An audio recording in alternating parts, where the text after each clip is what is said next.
They say people don't really hear you until you're quiet. They don't see you until you're gone. Think about it. Every day you show up, you give your time, your love, your energy, and it starts to feel normal to them. Like, it's guaranteed, like you'll always be there. But the truth is, nothing in this life is promised, not even your presence. And that's why your absence will teach them more than your presence ever could. People forget because when you're there, they take it for granted. They assume they can call you tomorrow, lean on you next week, drain your energy next month. But when you step back, when the calls stop ringing, when the chair you always filled is suddenly empty, that's when they start to realize the weight you carried. That's when the little things become big things. You know, that's when silence starts speaking louder than words. Your absence isn't weakness, it's wisdom, it's protection. It's a reminder that you are not infinite energy to be used until you're empty. You are a force, and a force becomes most powerful when people realize what it feels like to live without it. When we talk about value through scarcity, we're really diving into the human tendency to overlook what's constant and close and to suddenly elevate what slips out of reach. The truth is, people rarely recognize the full weight of someone's presence while it's steady and available. They adjust to it like background noise, something they assume will always be there. That's why your presence, no matter how strong, how consistent, or how valuable, can fade into the rhythm of familiarity. People get used to your calls, your advice, your help, your love, your loyalty, and in that routine, they sometimes lose sight of just how much those things are worth. Is when that presence is withdrawn, when the routine breaks, when silence replaces sound, that the absence reshapes their perspective. They start replaying moments, reconsidering words, and feeling an emptiness where your energy once stood. That gap, that space you leave behind, suddenly teaches them something your presence couldn't. Scarcity has always been tied to value. Think about rare stones, limited edition sneakers, or even moments of peace in a busy world. The less available something is, the more people want it, protect it, and assign importance to it. The same psychology applies to human beings. When you're too present, too accessible, too available, the mind starts to treat your energy as common. It doesn't mean people are malicious, it's just human nature to downplay what feels guaranteed. But when you pull back, when you stop being the first to reach out, when you no longer provide that easy access, that's when they start measuring what you really brought to their lives. Your absence forces them to compare life with you versus life without you. And that comparison hits harder than any speech, warning, or complaint you could ever deliver while you were still around. The scarcity effect doesn't just teach others, it teaches you too. Being present all the time makes you believe your value has to be proven through constant doing, constant giving, constant showing up. But when you allow yourself to step back, you see how your silence still speaks, how your absence still influences, how your energy is missed even when you're not actively pouring it out. That shift shows you that your worth is not tied to overextension. The energy misplaces on you ahead of time to make a calamity. It proves that just existing in someone's life, in memory and impact, carries weight even when you're not physically or emotionally available in that moment. And that realization changes how you carry yourself because you learn to set boundaries, to protect your time, and to understand that you don't have to burn yourself out to stay valuable. There's also a deeper layer to scarcity. It reveals who really values you and who only values what you provide. When you're always there, people might confuse appreciation with convenience. They appreciate that you're easy to reach, that you solve problems, that you show up. But that appreciation is often shallow because it's attached to what you do, not who you are. The moment you pull back, the moment you're not as accessible, their reaction shows you the truth. Some people will grow resentful because they never valued you, they valued the access.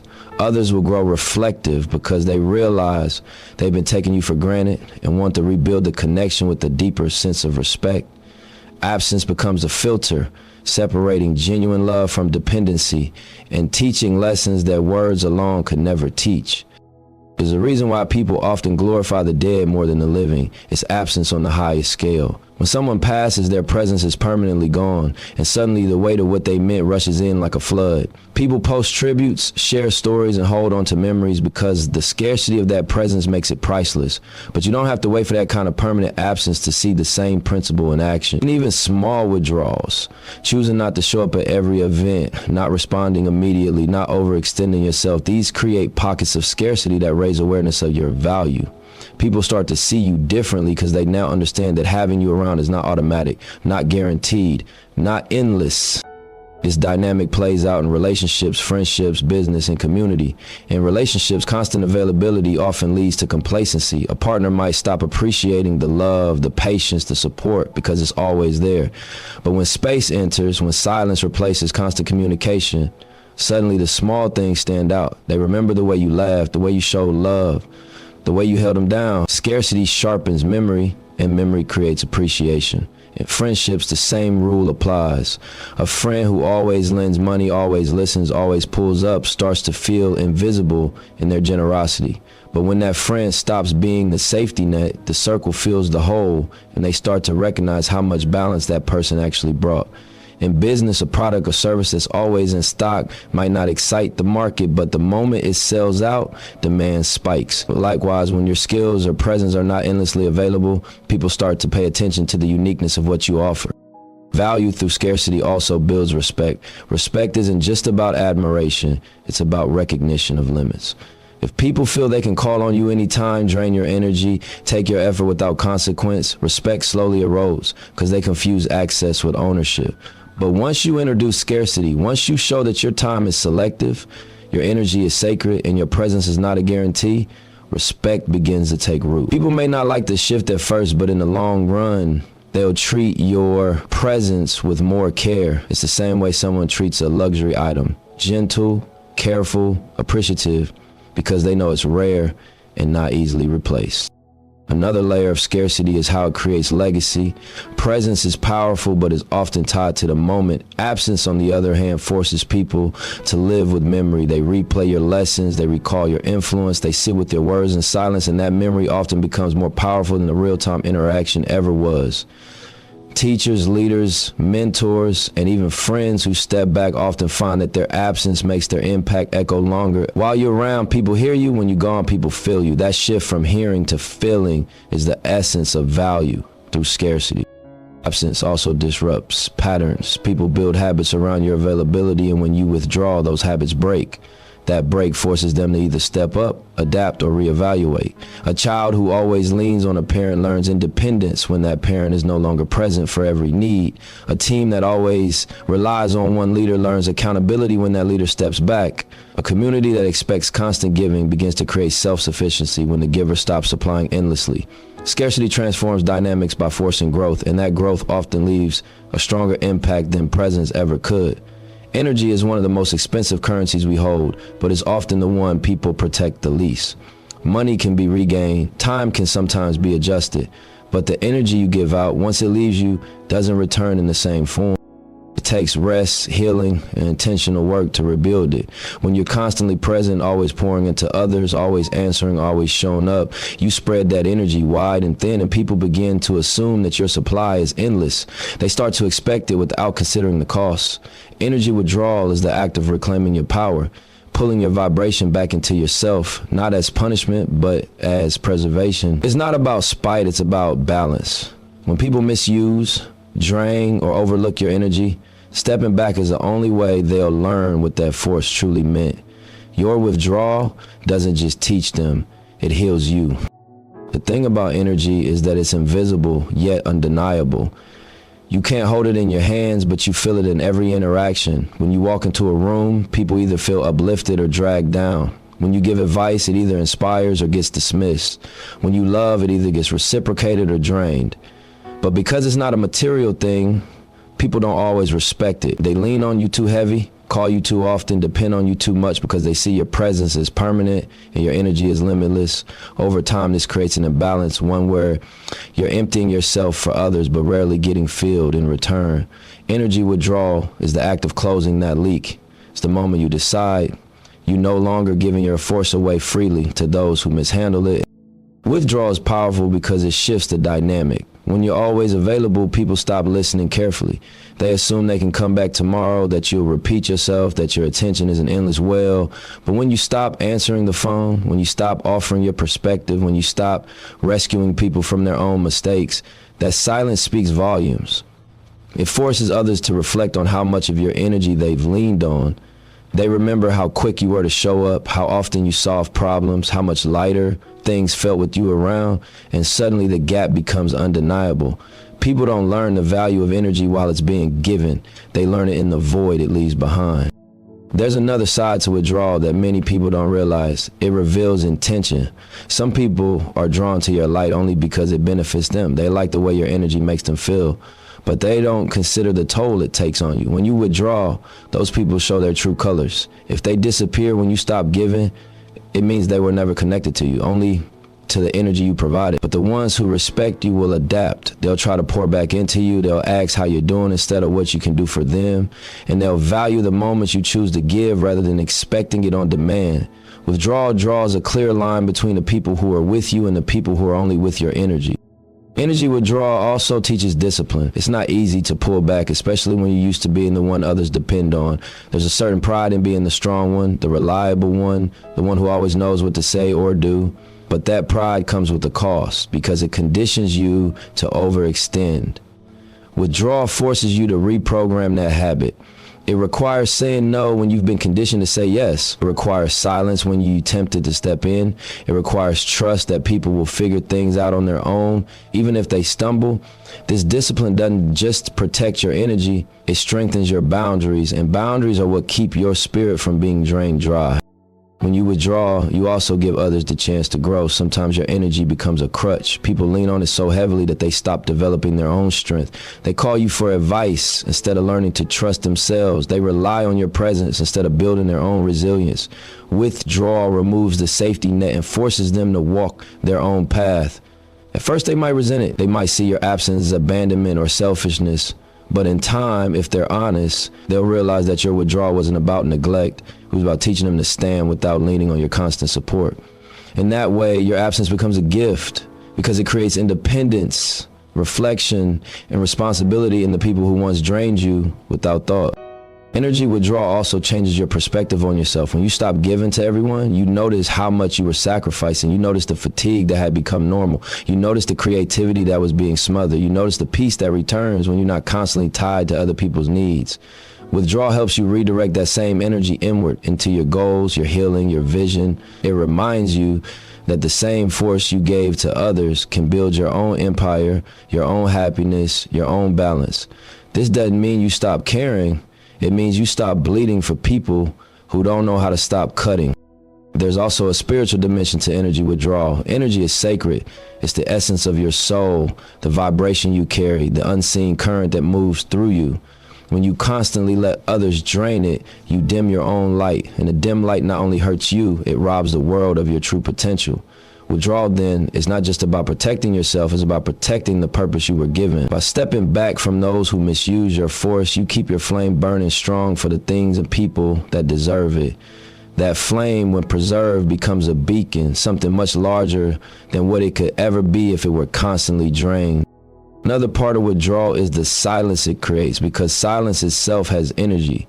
When you stop giving words, people start remembering what you said in the past. When you stop showing up, people remember the times you did. Silence creates echoes, and those echoes often carry more weight than sound. Your absence then becomes its own language. It speaks of boundaries, of self-respect, of lessons unspoken, and the ones who are truly paying attention will hear it louder than they ever heard your words. The world teaches us to constantly pour out, to always be emotional, always give, but there's wisdom in stillness and restraint in pulling back. Energy withdrawal isn't about turning your back on people. It's about facing yourself. It's about recognizing that your force is too powerful to be scattered carelessly. It's about understanding that you can't save everyone, and you're not meant to. Sometimes the most powerful teaching you can give is not your presence, but your absence, not your voice, but your silence, not your energy, but the withdrawal of it. Distance has a way of reshaping the way people see things, the way they feel, and the way they grow. When you are always near, always accessible, always part of someone's daily life, they don't have much room to reflect. Your presence fills the space so completely that there's no silence left for perspective. But when you step back, when you create distance, it's in that emptiness that growth begins. Distance forces people to look at themselves, to re-examine what you meant, and to measure the gaps you used to fill. It's not the closeness that often teaches the deepest lessons, it's the space in between. Growth and distance begins with awareness. When someone is close to you, they often focus on the surface of your interactions. They get used to your tone, your patterns, your routines.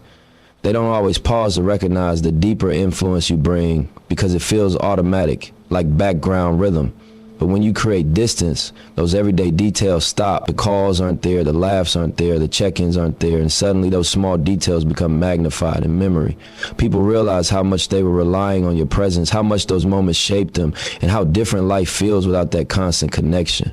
That awareness is the seed of growth because it forces them to ask questions they never asked before. Did I value them enough? Did I give back what they gave me? What part of myself did I neglect because I leaned on them too much? Those questions lead to self-reflection, and self-reflection is the beginning of change. There's also growth in how distance creates space for responsibility. When someone has you close, it's easy for them to hand over their burdens, to expect your support, to let you carry the weight with them. But when you step back, they no longer have that same safety net. They have to carry more of their own load.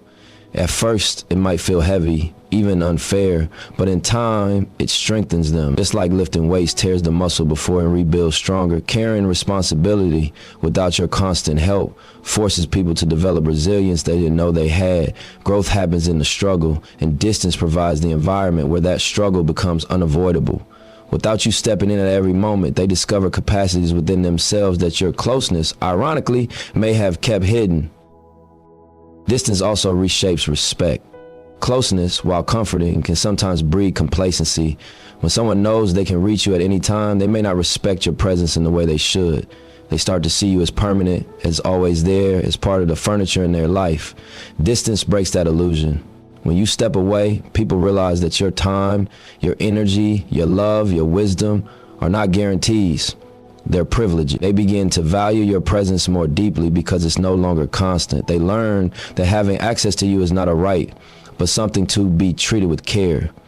That respect born in distance is often stronger and more genuine than the shallow appreciation they gave when you were always near. Growth in distance is not just for others, it's for you too. When you step back from constant closeness, you get the chance to see people more clearly. You notice who checks in when you're not around, who respects the space, who tries to bridge the gap with effort rather than resentment. Distance filters out those who were attached only to what you gave them, not to who you are. It sharpens your vision, showing you the true nature of your connections, something you might miss when you're always in the middle of it. That clarity helps you grow too because it teaches you how to move with more wisdom, how to balance giving with protecting, how to invest your presence where it's truly valued. Distance also gives both sides room to evolve individually. When two people are constantly close, they can sometimes stunt each other's growth without realizing it. They lean on each other's strengths instead of developing their own. They settle into routines that keep them comfortable but not expanding. They avoid challenges because the closeness shields them. When distance enters, that shield is removed. Each person is forced to step into their own path, to face things alone, to learn independently. That individual growth makes any future reconnection stronger because now it's not just one side carrying the weight. Both have grown, both have learned, both have gained new depth. Distance in this way is not an ending, but a preparation for a more balanced connection. There's also a psychological truth about absence. It heightens memory. When you're around, people often focus on the moment-to-moment details. They hear your words, but they don't always let them sink in. They experience your presence, but they don't always measure it. When you're gone, the mind replays those moments with a different lens. What you said lingers longer. What you did feels heavier. The energy you gave feels rarer. That memory plants seeds of growth because it shifts from passive experience to active reflection. In your absence, people don't just consume your energy, they contemplate it. And contemplation is what changes the heart. Growth in distance also involves the lessons of silence. When you're not around, silence becomes the teacher. Silence makes people sit with themselves. It forces them to listen to their own voice, to confront their own weaknesses, to realize the places where they were leaning on you instead of developing their own foundation. Silence teaches patience, because they can no longer depend on your immediate response. It teaches gratitude because they realize how much lighter silence feels when replaced by your presence. And it teaches humility because they see how much they assumed you'd always be there without recognizing the effort it took for you to show up. The beauty of distance is that it stretches people beyond comfort. Closeness is warm, safe, familiar, but comfort zones rarely produce growth. Distance disrupts that comfort zone, and in the discomfort, lessons emerge. People learn independence, respect, appreciation, self-awareness, and responsibility. They learn not to take for granted what they once had, and they learn to stand on their own 2 feet. But distance teaches patience, discipline, and the wisdom of letting go when necessary. Both sides, though separated, walk away with growth that closeness could never have provided. Donation is one of the most addictive things a person can chase. It's the nod of approval, the applause, the recognition that says, I see you, I value you, I approve of what you're doing. On the surface, it feels harmless, even motivating. Everyone wants to be acknowledged, to know that their presence matters. But when validation becomes the main fuel, it starts to control you instead of inspire you. You start living for the reactions, shaping your moves around what others will say, bending yourself to fit expectations instead of living your truth. The cost of that pursuit is heavy, because in seeking validation, you often sacrifice yourself, your peace, your energy, your authenticity. Self-preservation, on the other hand, is about choosing yourself over the endless hunger for approval. It's about protecting your spirit, even if that means disappointing others. It's about remembering that your worth is not defined by how many hands clap, but by how strong you stand when no one is watching. When people get stuck in the loop of validation, they start giving too much of themselves away. They overextend, they say yes when they should say no, they push past exhaustion just to be seen as reliable, as valuable, as needed. The truth is, much of that energy is wasted because the same people who demand your presence often don't appreciate it fully. The validation you're chasing usually comes in small doses, temporary highs that fade quickly, leaving you searching for the next fix. It becomes a cycle that drains you dry, where your value is determined not by who you are, but by what you give. Self-preservation is the antidote to that cycle. It means stepping back and saying, I don't need to prove myself to anyone. I don't need to run myself into the ground for people to see my worth. I know my value, even in silence. Choosing self-preservation doesn't mean selfishness, it means balance. It means realizing that your energy has limits, your body has limits, your mind has limits, and if you keep trading those limits for external approval, you'll collapse under the weight. People often praise sacrifice, but they rarely acknowledge the toll it takes. They'll cheer you for giving your last ounce, but when you burn out, when you disappear from exhaustion, the same people move on to the next source of energy. Preservation protects you from becoming disposable. It's the act of honoring your boundaries even when it disappoints others. It's knowing that your no is sometimes more powerful than yes, because a no keeps you whole, while a yes, given out of validation seeking, often chips away at your soul.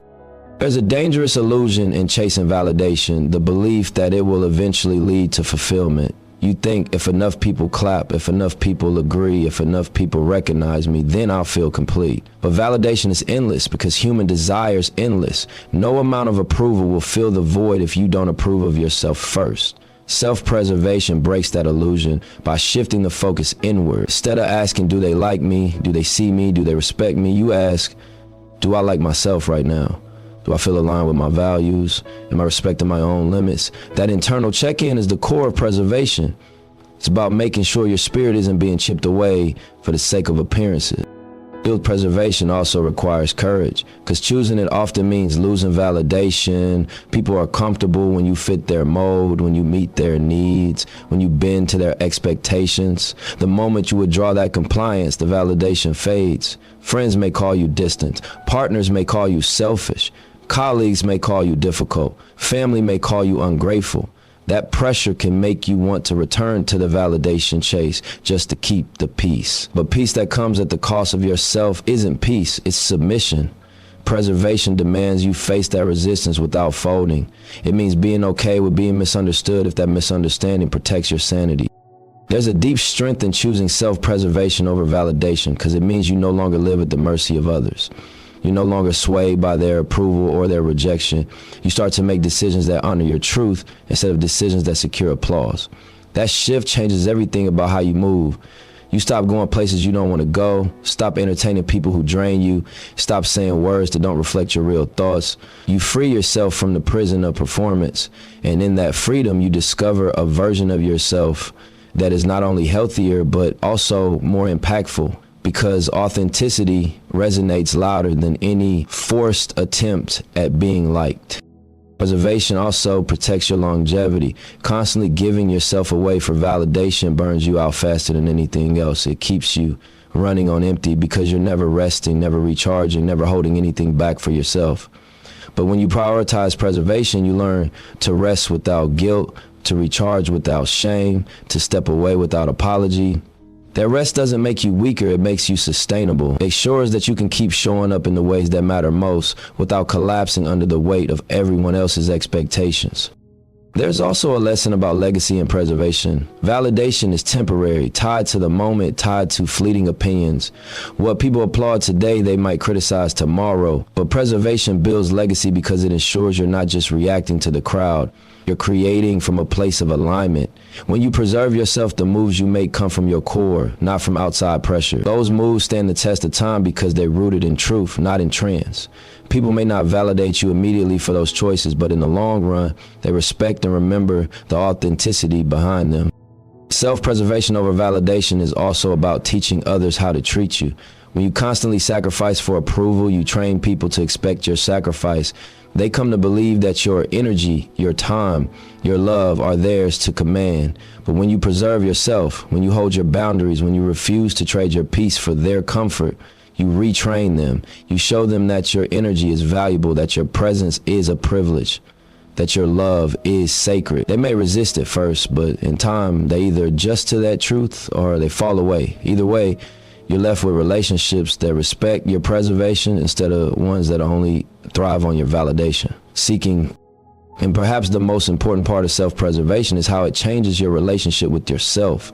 When you stop chasing external approval, you start building internal approval. You start recognizing the small wins that no one claps for. You start valuing the quiet progress that no one notices. You start loving yourself not because others love you, but because you know the effort, the discipline, the sacrifice, and the healing you put into your own growth. That self-love is the strongest form of validation because it cannot be taken away. It doesn't fade when people stop clapping. It doesn't disappear when people misunderstand you. It stays with you, grounding you, fueling you, preserving you. Legacy of influence is not about the noise you make while you're present, but the echo you leave when you're not around. It's the unseen mark that lingers in the lives you touch, the decisions people make because of something you once said, the way they carry a piece of you in their actions long after you've stepped out of the picture. Presence is powerful in the moment, but legacy is what stretches beyond time and space. When you are gone, whether it's for a short while or forever, your absence becomes the stage where your influence performs. People remember your words, they recall your energy, they imitate your discipline, and they teach others what you taught them. That ripple effect is the real currency of life because it outlasts you. Influence is often invisible when you're still around. You might speak to someone and think the words went over their head, or you might show up for people who don't seem to notice, or you might hold yourself to a standard that nobody praises. But when you step away, those same people start to feel the weight of what you left behind. They repeat your phrases in conversations with others. They quote your advice when they're facing struggles. They remember how you moved and they try to apply it to their own path. Your absence forces them to use what they've absorbed from you, and that's when the true measure of your influence is revealed. The legacy is not about how loud you were, but about how deeply you planted seeds that continue to grow after you're no longer watering them. The most powerful influence is not forced but lived. You can tell people what to do, but they rarely change because of instructions alone. What changes them is watching you embody what you preach. Your consistency, your discipline, your integrity, your vision, all of that leaves an imprint far stronger than words. People may not praise it in the moment, but they store it. And when you're absent, they find themselves replaying it. That's why legacy doesn't require constant presence. It requires authenticity. If the way you live is aligned with what you believe, then the life you lead becomes a blueprint others follow, even when you're not around to guide them. Legacy of influence is also about how you make people feel. Long after your physical presence fades, emotions remain. Someone may forget your exact words, but they remember whether you made them feel seen, heard, respected, or inspired. That emotional residue is part of your legacy. Your absence sharpens those feelings because they stand in contrast to the emptiness that follows. If your presence was heavy with love and wisdom, then your absence teaches people to appreciate it and to spread that same energy to others. If your presence was heavy with negativity, then your absence teaches them to break cycles and choose differently. Either way, the influence remains. Sometimes influence grows stronger in absence because people are no longer distracted by your flaws or your humanity. When you're around, people see the whole you, the mistakes, the moods, the imperfections. But when you're gone, memory filters out the noise and amplifies the lessons. They remember the times you encouraged them, the sacrifices you made, the examples you set. This doesn't mean you have to be perfect. It means that the weight of your positive influence will outlast the small moments of imperfection. Absence cleans the mirror and allows people to see the essence of what you gave, stripped of the distractions that presence can sometimes carry.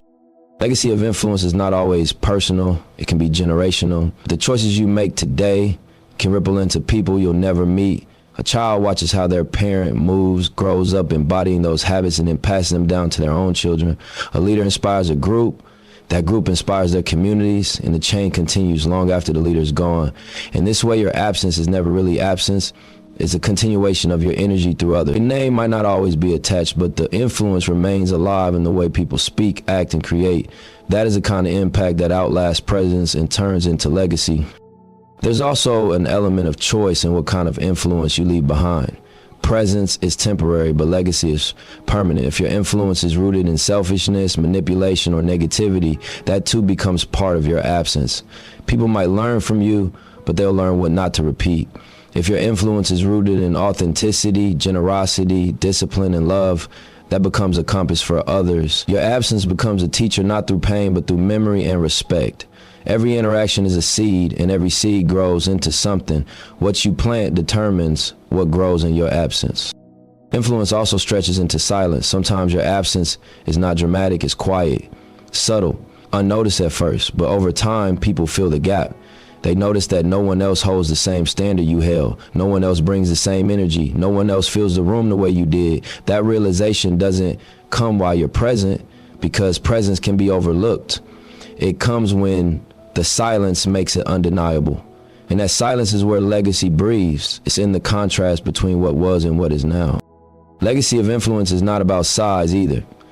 You don't have to change the entire world to leave a legacy. Sometimes it's as small as one person making a better choice because of you. Sometimes it's a single phrase you said that someone carries for life. Sometimes it's the way you showed up for someone that inspires them to show up for others. Influence compounds over time. What looks like a small act now can become the spark for something massive later. Your presence plants it, your absence proves it. What makes legacy of influence powerful is that it's often involuntary. You don't always get to choose how people will remember you, but you do get to choose how you live, the life you live, the energy you give, the way you treat people. That all becomes your story once you're not there to tell it. Absence freezes the story in people's memory, and they carry it forward however it touched them. That's why presence alone isn't enough. It's easy to impress people when you're there, but legacy is about what lasts when you're gone. Influence is a kind of immortality. Bodies fade, voices fade, but energy doesn't die. It transfers, it transforms, it continues. Your absence becomes proof that you matter because people keep moving with something you left behind. They repeat your words, they mimic your actions, they live by your lessons. Even if your name fades, your influence remains. And in that way, absence is not an end, but the final test of presence. So understand this, your worth is not in how much you give until you've got nothing left. Your worth is not measured by how loud the applause is while you're standing in the room. Your worth is measured by the silence when you're gone, by the lessons that echo when your voice ain't even speaking, by the way people move differently because of how you once moved. That's the real legacy. Sometimes the most powerful statement you'll ever make is not in your presence, but in your absence. It's the space you leave that forces people to respect what they once overlooked. It's the energy you pull back that reminds them how much they depended on it. It's the distance that makes them grow, the boundaries that teach them, the silence that speaks louder than noise. Don't waste your life chasing validation that fades. Preserve yourself, protect your energy, and know that the influence you carry will outlast any applause.